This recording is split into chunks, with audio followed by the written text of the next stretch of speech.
Kondo-san.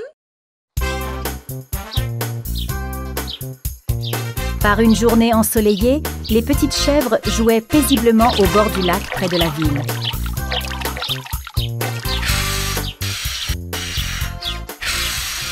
Regarde mon bateau, il va très vite.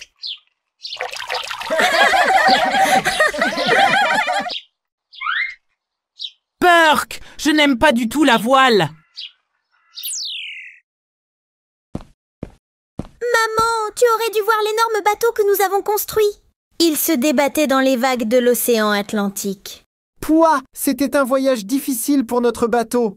Pourquoi ne naviguerions-nous pas tous vers New York en Amérique du Nord cet été? Qu'en pensez-vous? Yeah! Les jours passèrent, les semaines et les mois s'envolèrent, et finalement, l'école était terminée. Les vacances d'été étaient arrivées. Après avoir terminé les préparatifs de la croisière, ils embarquèrent joyeusement sur le navire. Comment je vais faire tout ce chemin maintenant?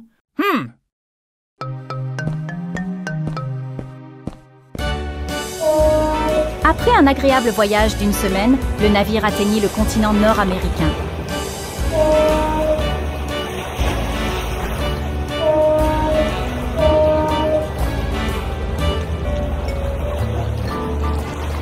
Waouh! Les bâtiments sont si grands!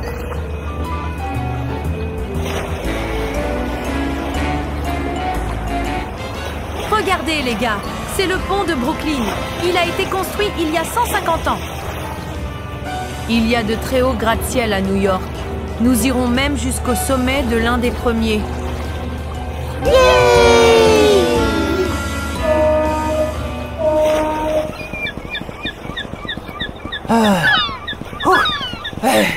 Oh, j'ai finalement atteint la terre ferme.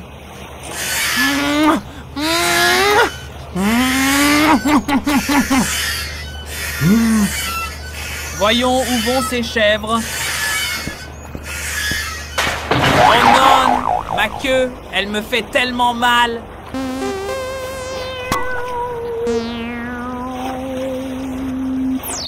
Mère chèvre et les petites chèvres commencèrent à faire du tourisme dans la ville avec joie. Leur premier arrêt était le musée américain d'histoire naturelle.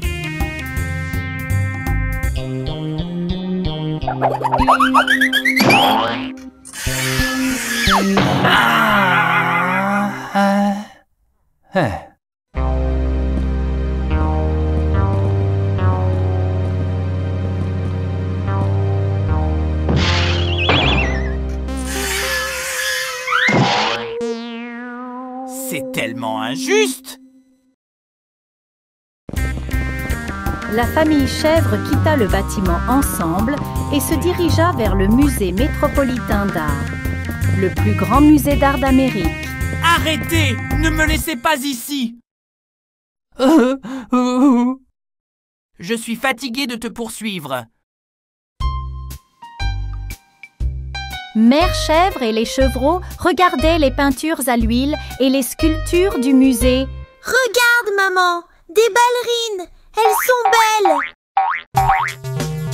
Pendant ce temps, le loup écoutait secrètement les commentaires des petites chèvres qui se trouvaient devant une autre peinture à l'huile. Waouh! Cela a dû être fait lors d'une journée très venteuse. Il ressemble à l'océan sur lequel nous avons navigué.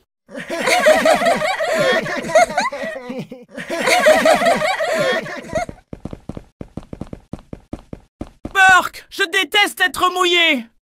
Je ne suis pas un fan des vagues. Ah! Je ne suis pas si chanceux. D'où vient cette eau maintenant?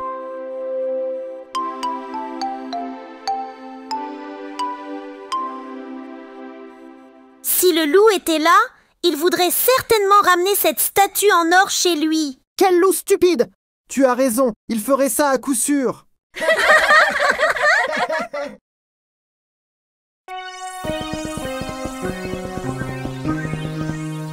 Qu'est-ce que c'est? Quel genre de statue est-ce? Est-ce de l'or? Qu'est-ce que je fais à poursuivre ces misérables chèvres? Je dois trouver un moyen d'obtenir cette statue en or. Mais comment? Mais comment?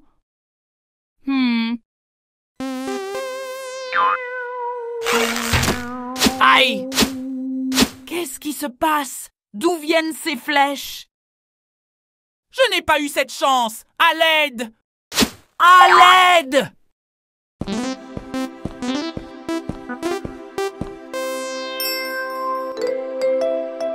Mère Chèvre et les chevreaux continuèrent à errer pendant le reste de la journée. Maman, quand est-ce qu'on pourra voir cette vue incroyable de la ville de New York? Bien sûr, les enfants, nous verrons la ville du haut de ce bâtiment de 102 étages. Depuis l'Empire State Building? Ouais. C'était le plus haut bâtiment du monde pendant 40 ans après sa construction. Bien sûr, beaucoup de gratte-ciel ont été construits par la suite.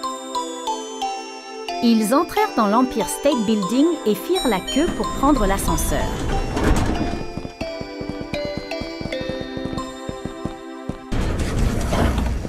Je l'ai raté! Maman, frère, sœur! Salut, petit enfant! N'aie pas peur. Je vais prendre l'autre ascenseur, viens! Viens, je t'y emmène! Qui va te faire confiance, méchant loup? Je ne viendrai pas avec toi! Pourquoi pas? Je suis digne de confiance. Dans la forêt, tout le monde me fait confiance. Bien sûr, bien sûr. Non, je ne viens pas! Peu importe, fais comme tu veux. Ah! Le musicien chèvre avait un peu peur, mais si le loup pouvait prendre un autre ascenseur, il savait qu'il pourrait faire de même.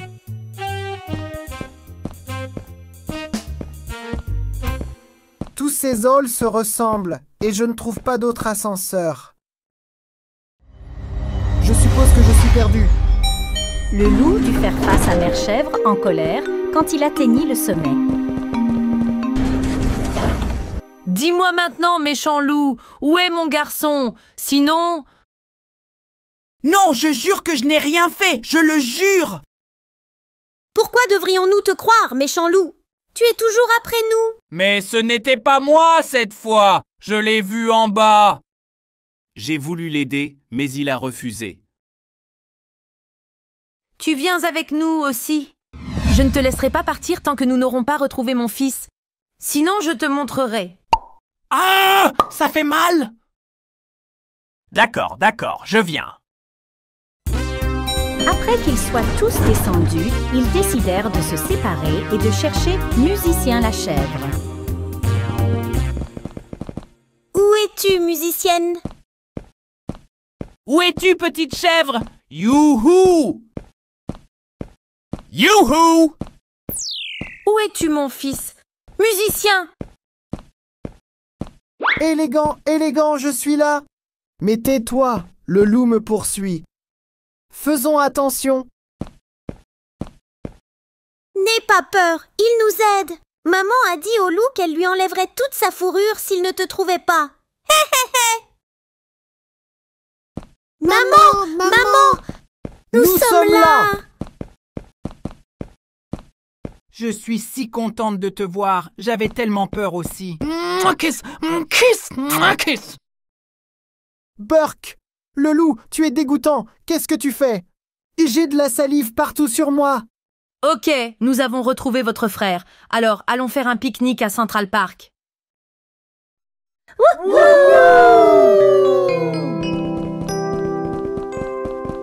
Maman, le loup nous a aussi aidés. On l'invite? Hé, le loup, tu veux venir avec nous pour un pique-nique? Qui? Moi? Tu veux dire ce loup? Oui, toi, idiot. Wouhou! J'adore pique-niquer. Super! J'adore pique-niquer.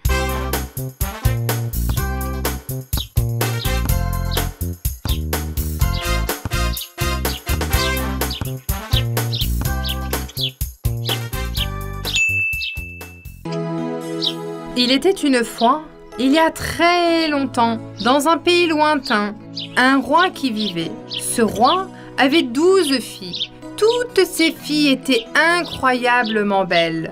Le roi ne leur promettait pas de quitter le palais. Elles étaient seulement autorisées à se promener dans les jardins du palais. Alors que le roi et ses filles poursuivaient leur vie, un matin, alors que ses filles étaient assises à table pour le petit déjeuner, il remarqua que leurs chaussures étaient usées. Bien que le roi a été très troublé par cette situation,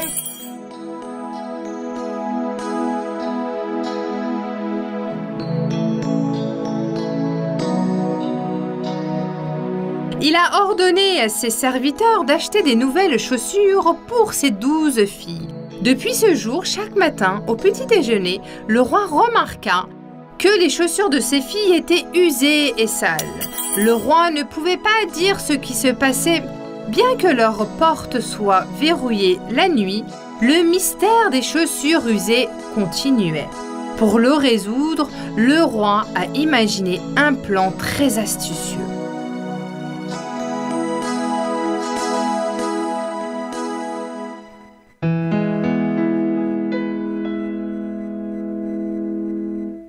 Soldats, répandez la nouvelle dans tout le pays.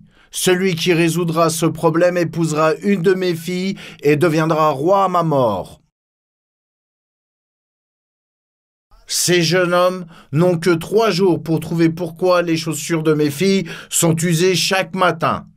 Cependant, s'ils ne parviennent pas à le découvrir, ils seront jetés dans le donjon. Les soldats ont répandu la nouvelle dans tous les pays. De nombreux jeunes hommes se présentaient aux portes du palais pour résoudre ce mystère. Pourtant, ils s'endormaient tous devant la chambre des filles et étaient jetés dans le Dijon. Il y a un beau et gentil jeune homme qui vivait dans un village près du palais. Il avait toujours aimé la plus jeune fille du roi. Le jeune homme n'avait pas de famille, sauf sa grand-mère. Alors, ils vivaient ensemble. Un jour, sa grand-mère eut une idée.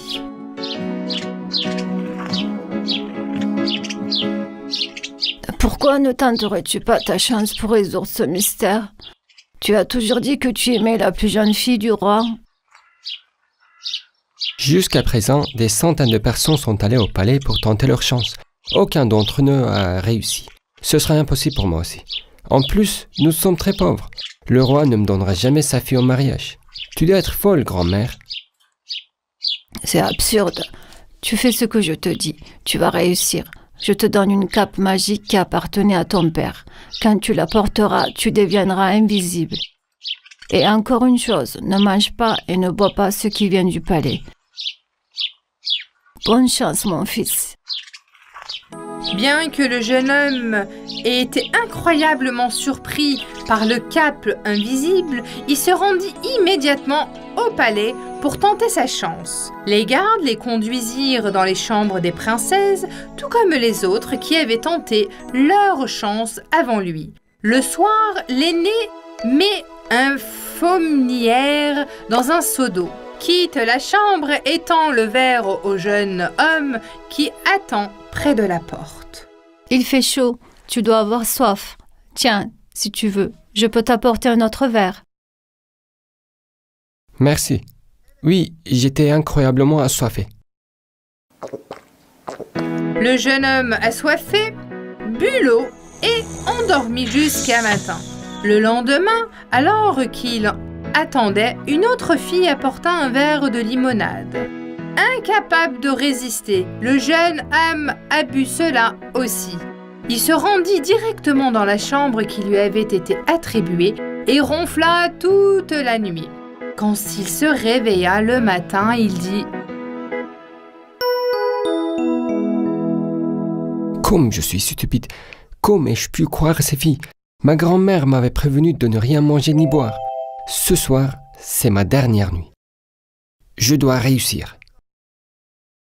Il est allé devant la porte à nouveau. Cette fois, une des filles voulait le piéger avec du jus de fruits. Le jeune homme a fait semblant de boire le jus pendant que les filles regardaient. Mais dès qu'elle s'est tournée et est rentrée dans la pièce, il l'a versé dans le pot de fleurs. Il a fait semblant de dormir et s'est allongé à côté de la plante et a ronflé. Va jeter un coup d'œil Est-ce que le garçon dehors s'est endormi? Une des filles passa la porte et regarda le jeune homme. Tu n'entends pas? Il ronfle. Tout va bien. Nous sommes libres maintenant. À minuit, lorsque le jeune homme a apporté la cape, il est devenu invisible. Il est entré lentement dans la chambre des filles. Les filles portaient des belles robes. Elles avaient brossé leurs cheveux et étaient toutes maquillées. Il y avait un grand miroir dans leur chambre. Elles se sont toutes placées devant. La fille aînée a touché le miroir et a envoyé un baiser. Le miroir a immédiatement glissé sur le côté de... Et une porte avec des escaliers est apparue, menant à une chambre. Le jeune homme a regardé avec stupeur les filles, une par une descendre les escaliers. En descendant l'escalier, il a malencontreusement trébuché sur quelque chose et est tombé et s'est accroché à la jupe de l'une des princesses devant lui. Oh, qu'est-ce que c'est? Quelqu'un tire sur ma jupe? Il n'y a personne ici. Tu dois t'imaginer des choses. Elles ont descendu des centaines d'escaliers. Finalement, elles sont arrivées dans une forêt. Les feuilles de la forêt étaient en or, les branches en argent, et la cime des arbres était remplie de diamants. Alors que le jeune homme regardait avec émerveillement, il a également pris un de chaque article pour le garder. Il voulait des preuves à son retour. Ils ont marché et marché sur un très bel chemin et à travers de la forêt. Au bout du chemin, un lac est apparu devant eux. Il y avait exactement 12 bateaux qui attendaient les princesses. Pendant que chacune d'entre elles montait sur le bateau, des jeunes rameurs les aidaient à y monter.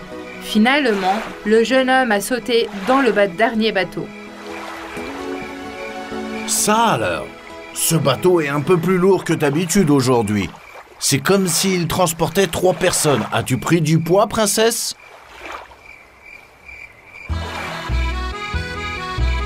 Un palais décoré de magnifiques lumières est apparu sur la rive opposée du lac. On entendait de la musique de partout.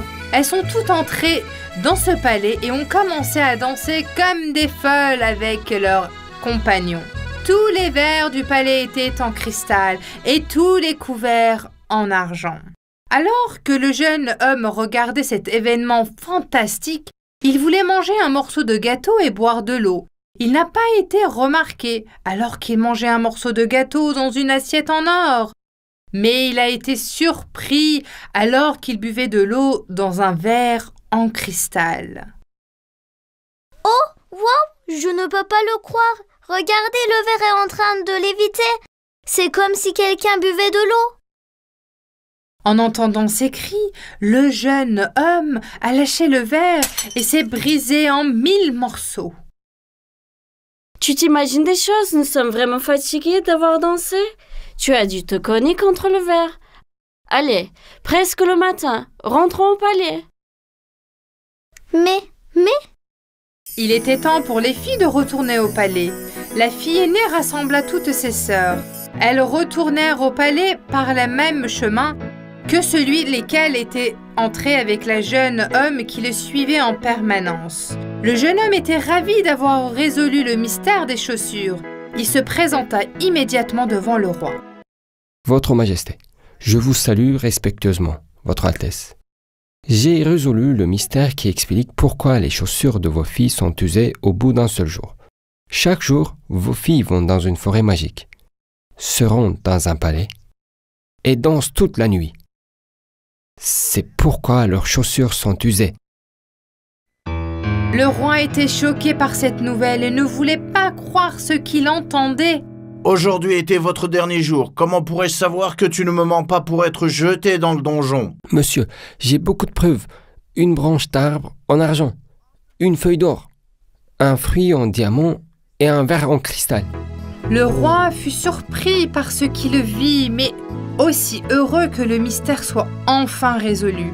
Il suivit le jeune homme sur le chemin, se rendit à tous les endroits où ils étaient passés et vit de ses propres yeux que le jeune homme disait la vérité.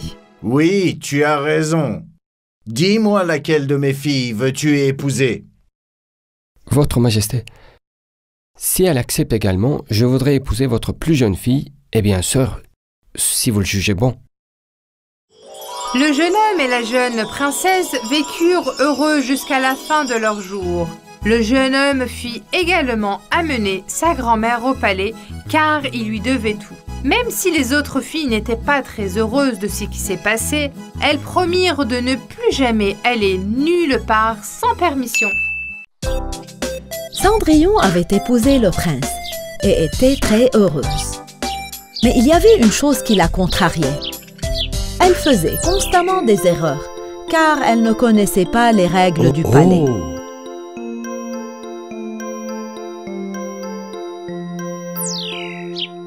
Pourquoi les gens autour de moi me regardent-ils bizarrement?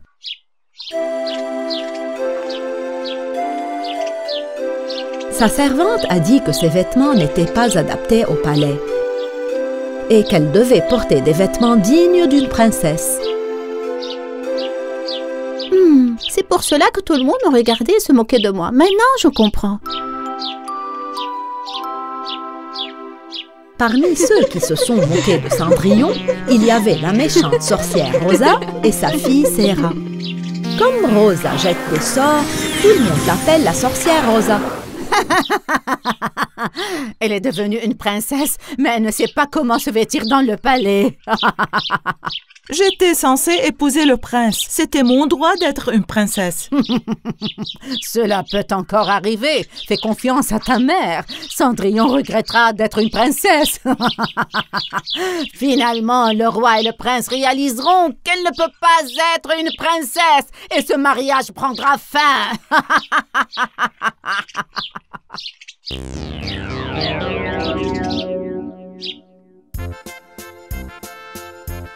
Cendrillon ne connaissait pas les règles, alors elle a encore commis des erreurs pendant le dîner.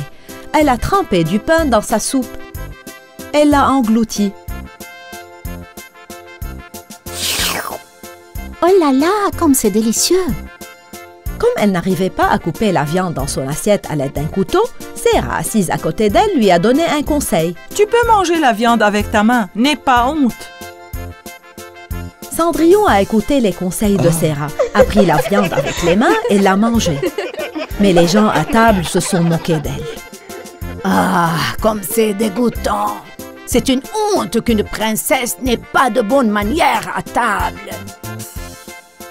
Je suis désolée. Je ne ferai plus ces erreurs.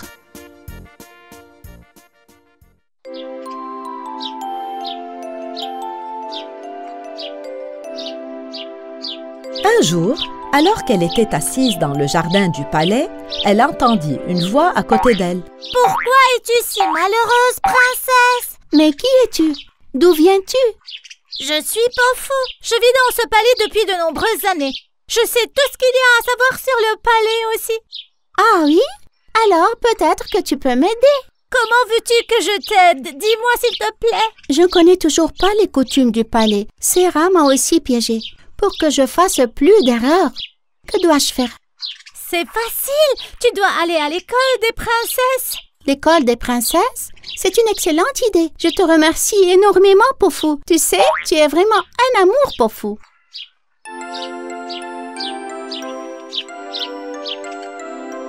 Ainsi, il a été décidé que Cendrillon irait à l'école des princesses.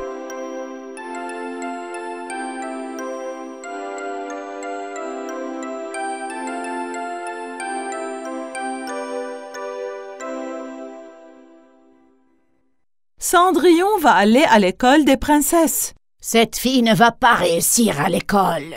Mais que pouvons-nous faire? Tu iras aussi à cette école et tu feras exactement ce que je dis.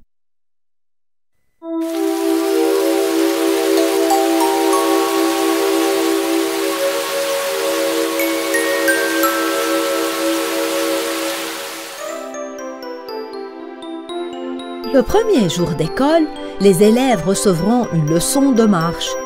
Cendrillon fut surprise de voir Serra dans la classe. Oh, Serra!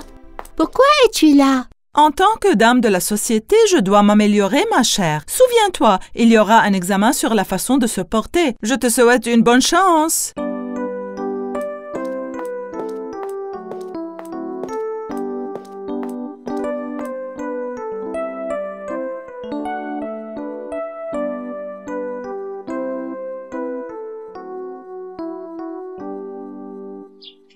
Cendrillon ne réussira pas cet examen. Prends cette poudre et verse-la sur les vêtements qu'elle portera. Quelle est cette poudre? De la poudre à démanger? Ne la montre à personne. Oh non, il complote contre Cendrillon! Oh non, pas sous ma surveillance! Une robe de princesse éblouissante fut préparée pour Cendrillon. Serah se faufila dans la pièce et saupoudra la poudre sur la robe de Cendrillon. Oh non! Je dois faire quelque chose! Et maintenant, tout de suite!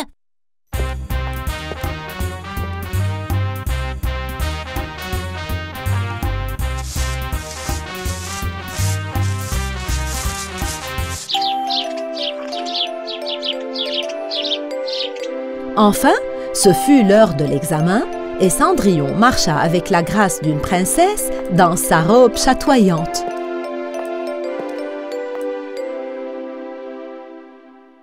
Cette fille, elle ne se gratte pas. Tu n'as pas saupoudré la poudre? Si, maman, mais je ne comprends pas non plus. Quand c'était le tour de Serah, elle ne pouvait pas marcher correctement parce que ça la démangeait et la grattait. Elle n'a donc pas réussi l'examen. Comment est-ce possible? C'est impossible! Oh, Pofou, cher ami, que fais-tu ici? Je suis venue te voir. Félicitations, votre démarche est si belle. Vous êtes née princesse. Qu'est-il arrivé? À Serah, elle se grattait et ne pouvait pas marcher. Je me sens mal pour elle. Ne sois pas triste. Serah a saupoudré de la poudre pour des démangeaisons sur ta robe, mais j'ai nettoyé la poudre et l'ai saupoudrée sur ses vêtements. Elle a eu la punition qu'elle méritait. Maintenant, je comprends bien pourquoi elle est venue à l'école. Elle voulait que j'échoue. Oui, mais tu devrais te méfier d'elle, cher Cendrillon. Le prochain examen sera l'étiquette à table. La princesse du pays voisin sera également présente et sera l'invitée d'honneur du dîner. Cette fois, ne fais pas d'erreur, petite maladroite. Cette fois, Cendrillon ne doit pas réussir cet examen. Tu as compris? Alors, que dois-je faire? Tu n'as qu'à verser juste ce liquide sur sa soupe. Elle complote encore quelque chose. Elle n'abandonne jamais. Finalement, c'était l'heure du banquet. Cendrillon accueillit la princesse invitée. Bienvenue, princesse. C'est un grand honneur de vous accueillir. Elles se sont toutes assises à table et ont commencé à manger le repas. Serah sortit la petite bouteille de sa poche et la versa dans la soupe de Cendrillon sans que personne ne s'en aperçoive. Oh non! Je dois prévenir Cendrillon tout de suite. Hein? C'est pas fou?